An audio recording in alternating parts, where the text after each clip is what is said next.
नमस्कार। मैं डॉक्टर लक्ष्मी शंकर कुशवाहा आज के एपिसोड में आप सभी का स्वागत है, सादर अभिनंदन है। आज मैं अपने इस चर्चा में यानी बाल नाटकों के 7वें एपिसोड में आपके समक्ष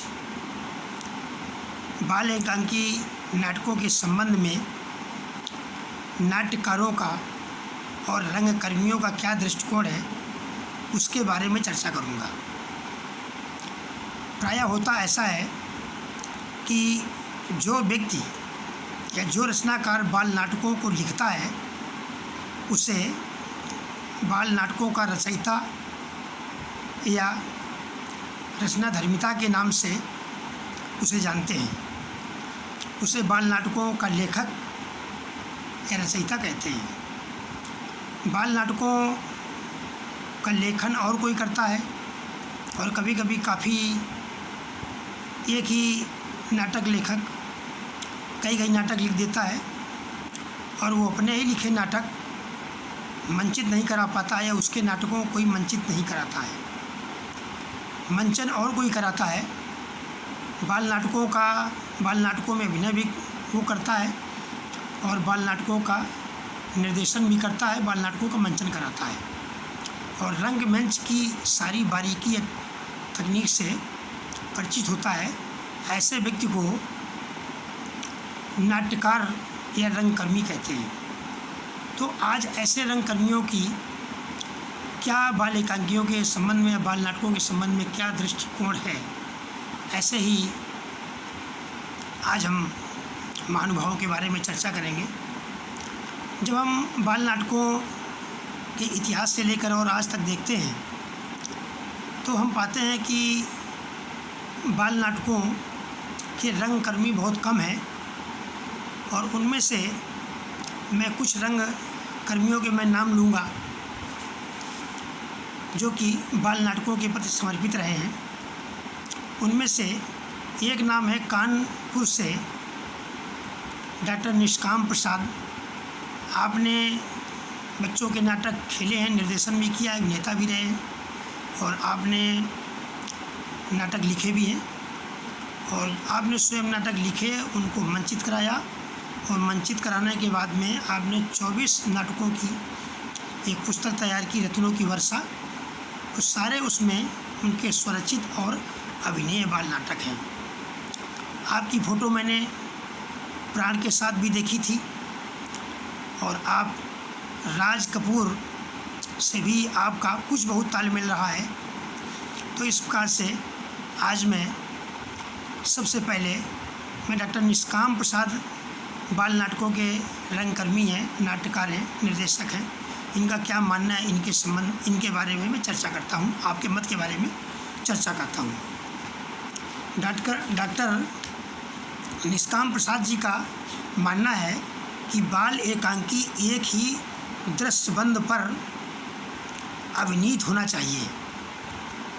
कम पात्र विधान रखने से नाटक अभिनय में सहजता होती है, क्योंकि पर्दे पर तो 1/3 ही पात्र होते हैं, जबकि 3 गुना से ज़्यादा पात्र व्यवस्था करने के लिए या रंगमंच को संभालने के लिए पर्दे के पीछे होते हैं। आवश्यकता पड़ने पर पात्रों के विकल्प के रूप में भी व्यवस्था करनी होती है। पूरे नाटक को रंगकर्म की कसौटी पर खरा उतारना होता है। इसलिए बाल एकांकियों का सृजन कुछ इस प्रकार से करना चाहिए कि बालकों द्वारा नाटकों के अभिनय की संभावनाएं सहज रूप से विकसित हो सकें। तो आपने अपने अभिमत में ये स्पष्ट करने की कोशिश की है कि जितने पात्र हम मंच में अभिनय के लिए रखते हैं उससे 3 गुना पात्र ज़्यादा होने चाहिए।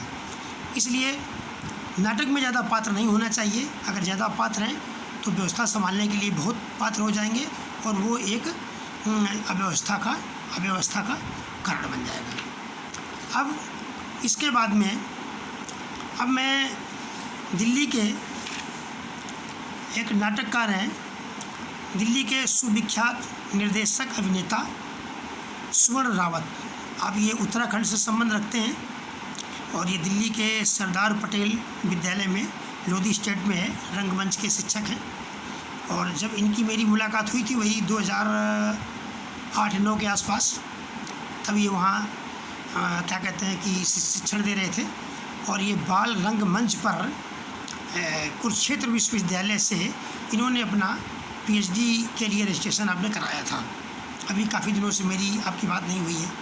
तो आपका ये मानना है कि बाल नाटकों में बालक वर्ग से जीवन से जूझने की क्षमता विकसित करना है बाल नाटकों से द्वारा, जिससे भौतिक आकर्षण के बजाय वह जीवन की सभी समस्याओं का सामना कर सके।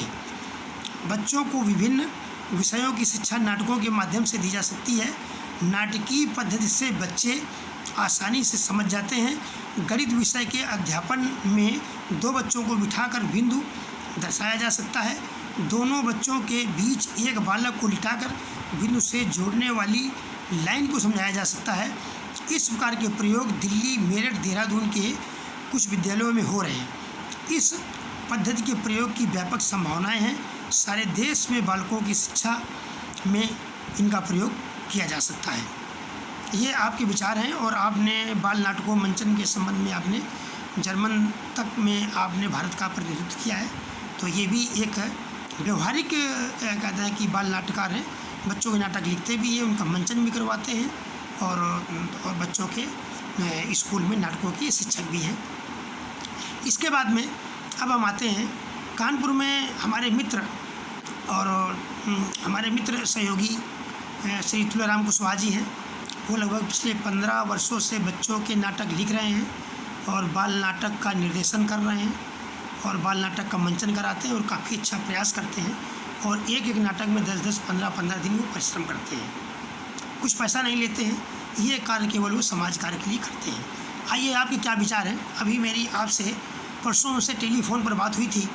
उन्होंने जो मेरे को विचार बताए थे वो विचार मैं आपके समक्ष रखने की कोशिश कर रहा हूँ ताकि आप लोगों को काफ़ी कुछ मंच के बारे में अवगत हो सके। आपका ये मानना है कि पहली बात तो ये है कि बच्चों को जब नाटक या रंगमंच सिखाया जाता है तो मन में एक खुशी की अनुभूति ये होती है कि अपने अंदर के विजन को हम बच्चों में प्रेषित कर रहे हैं और बाद में उसको आम दर्शकों तक ले जा रहे हैं। ये एक बहुत बड़ी खुशी की अनुभूति होती है। दूसरी बात ये होती है कि सर्वप्रथम बच्चों का किसी विद्यालय में किसी स्थान में जाकर के चयन करना होता है और बच्चों को जितने पात्र रखने होते हैं उससे लगभग 2 गुना डबल पात्र रखना होता है ताकि एक बच्चा अगर बीमार पड़ जाए, किसी कारण से ना पाए, तो नाटक हमारा हो जाए। कभी कभी ऐसी भी स्थिति आती है कि जो बच्चा ज़्यादा तैयारी कर लेता है, ज़्यादा जिसने रिहर्सल किया, डायलॉग ज़्यादा रटते हैं, फिट है, फिजिकली भी फिट है, वो किसी कारण से नहीं आ पाता है, तो बाल रंगमंच बिगड़ने की संभावना काफ़ी हो जाती है और अल्टरनेट से काम चलाया जाता है। आपकी तीसरी इम्पॉर्टेंट बात यह है कि सबसे पहले जो नाटक का प्लाट होता है, कथानक होता है, उसको पढ़ के बच्चों को सुनाते हैं। बच्चों को कथानक याद हो जाता है। इसके बाद बच्चों के जो उनके डायलॉग हैं अपने अपने पार्ट के अलग अलग रटा देते हैं और अलग अलग रटाने के बाद में फिर उनको एक साथ रटाते हैं।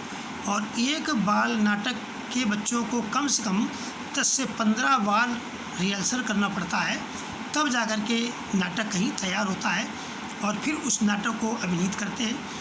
और नाटक के लिए बच्चों का हल्का सा मेकअप करके और बच्चों के दफ्ती गत्ते के मुकुट वगैरह बना करके और साधारण सी वेशभूषा में बच्चों को मंच में प्रस्तुत करते हैं, तो बच्चे अच्छा नाटक रिहर्सल करने के बाद में अच्छे नाटक का अभिनय करते हैं। और ये श्री तुलाराम जी ये एक सूत्रधार की तरह खुद भी पर्दे के पीछे या मंच पर भी माइक से निर्देशित करते रहते हैं, तो बच्चों को बाल नाटक को अच्छी तरीके से प्रस्तुत करने में बड़ी सहजता होती है। और आपके लगभग मैंने 8-10 नाटक मैंने देखा भी और मैं आपके साथ में रहा भी हूँ और आप कुछ मेरी सलाह मान भी लेते हैं। ये तो मैंने आपके 3 जो क्या कहते हैं बाल नाटककार हैं, इनकी आपको मैंने ये बातें बताई।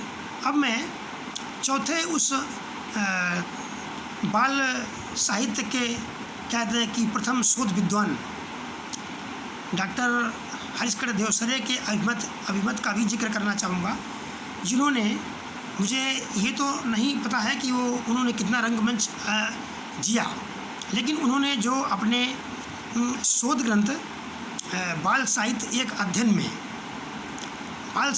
अध्ययन में जो उन्होंने बाल नाटकों के चैप्टर में मंच व्यवस्था और मंच के बारे में जो लिखा है, रेखांकित किया है, वह भी संज्ञान में रखने योग्य है।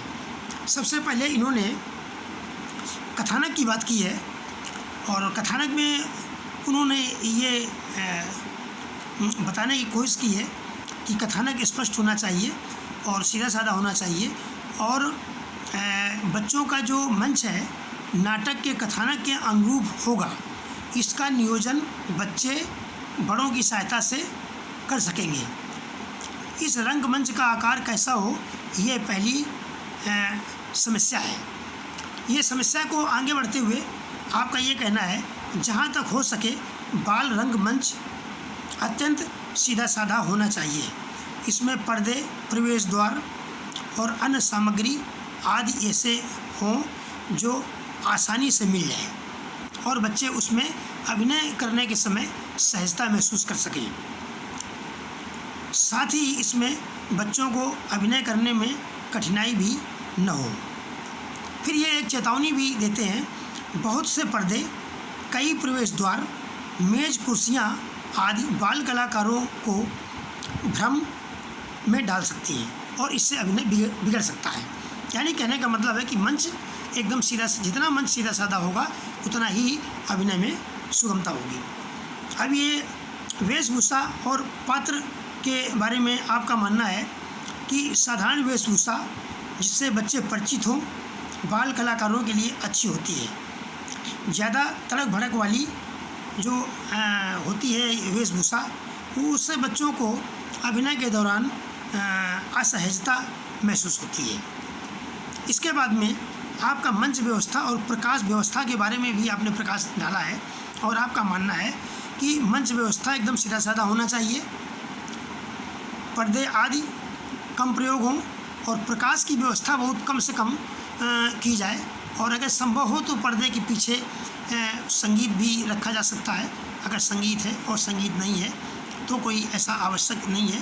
तो ये इन्होंने सारी चीज़ें दी। ये लाल, पीले, हरे रंग के क्या कहते हैं कि बल्ब लगाए जा सकते हैं और इस झालर वगैरह लगाई जा सकती है और एकदम साधारण वेशभूषा बनाया जा सकता है। और अगर ज़रूरत पड़ता है किसी प्राकृतिक वातावरण की तो स्कूल, विद्यालय कहीं से गमले या फूल पौधे भी लगाए जा सकते हैं छोटे छोटे, और वो आसानी से मिल जाते हैं और बच्चों के लिए रुचिकर होते हैं और इस प्रकार से व्यवस्था की जा सकती है। इस प्रकार से ये मैंने आपके समक्ष 3 नाट्यकारों के और एक विद्वान के विचार मैंने प्रस्तुत किए।